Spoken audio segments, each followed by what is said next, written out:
டிஃபனுக்கு என்ன செய்கிறதுன்னு ரொம்ப யோசிச்சுட்டே இருக்கீங்களா? இப்படி ஒரு தடவை எம்டி சால்னா செஞ்சு பாருங்கள்.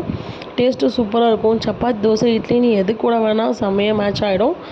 எப்படி செய்யுதுன்னு பார்த்துடலாம். இன்றைக்கி குக்கரில் ஒரு எண்ணெய் கொஞ்சமாக விட்டு பட்டை லவங்கம்லாம் சேர்த்து கொஞ்சமாக ஒரு ஸ்பூன் சோம்பு போல் சேர்த்துட்டு ஒரு வெங்காயம் 2 பச்சை மிளகாய் சேர்த்து நல்லா வதக்கி விட்டுட்டு 1 ஸ்பூன் போல் இஞ்சி பூண்டு பேஸ்ட்டு சேர்த்து பச்சை வாசனை போகிற வரலாம் அதையும் வதக்கிக்கலாம்.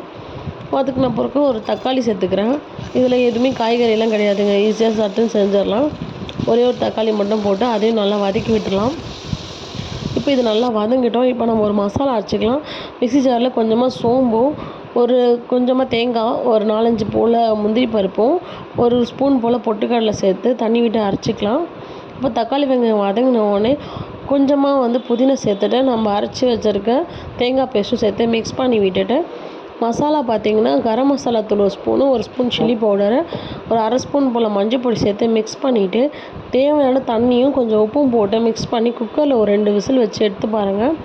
சூப்பராக ரெடி ஆகிடுங்க. சால்னா செமையாக இருக்கும். இட்லி, தோசை, சப்பாத்தி, பூரி நீ எது கூட வேணாலுமே செமையாக மேட்ச் ஆகிடும்.